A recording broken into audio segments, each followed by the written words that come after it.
In Louisiana, the Army Corps of Engineers opened the Morganza floodway for the first time in 40 years to protect Baton Rouge and New Orleans from flooding.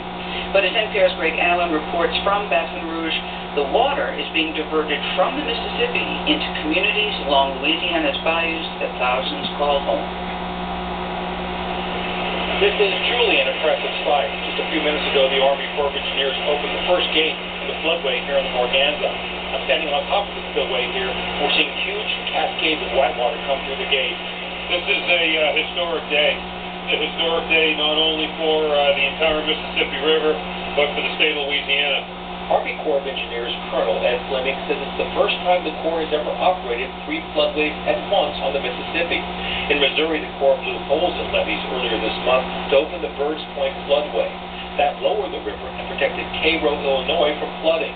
The Corps has also opened the Bonnie Carré spillway north of New Orleans, and now the Morganza floodway. Fleming says the Morganza is being opened to keep stress off the Mississippi levees that protect Baton Rouge and New Orleans. And we'll take approximately 10,000 cubic feet per second off the top of the Mississippi River. That's just a fraction of what the Morganza can handle. Even when the river crests in this area late next week, the Corps expects to open just a quarter of the floodgates. Fleming says the Corps will open the gates slowly, just 1 or 2 at a time, for a few reasons. One is to protect the spillway. The water will come out of here pretty quickly. You don't want to scour the backside of this structure from an environmental perspective. Obviously, there are lots of bear, other kinds of wildlife, and we want to make sure that they have the opportunity to get to higher ground. And last but most importantly, we want to make sure that folks have the understanding that water's coming their way and they need to evacuate. About 60 miles south of the Morganza spillway, the people of Butte-LaRose have gotten the message. At the Sacred Heart of Jesus Catholic Church, Teddy and Michelle Wyatt, along with their friend Flo Como, were stacking pews from the church on a trailer. We just volunteered to take everything out to salvage what we could. What have you taken out so far? The pews, the altar, the cross, just AC units, anything that could be damaged in the flood, we're moving everything out. Down by the levee, a group of trustees, prisoners in the St. Martin Parish Jail, are working to throw sandbags to protect public and private buildings. They're being supervised by Clayton Landry from the Sheriff's Department. He says it's been a busy week in Butte-LaRose. People are trying to move their gears out of their rooms and camp, save as much as they can. Isn't people going to be leaving? People are going to stay? No. The sheriff hasn't announced a mandatory evacuation yet, but as soon as the water rises, they will announce it. That could come in the next few days.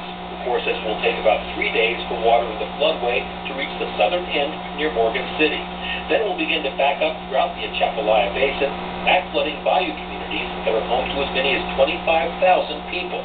In these communities, people aren't happy about having to fight the water, but few question the Corps' decision to open the floodway. As for Corps officials, they're cautiously optimistic that with the Morganza, plus all the other levees and floodways in their toolbox, they'll be able to handle the 2011 flood and avert a catastrophe. But Corps General Michael Walsh says it's important that hundreds of workers with the Corps and other agencies keep patrolling the levees to watch for warning signs. History, he says, shows the price of failure.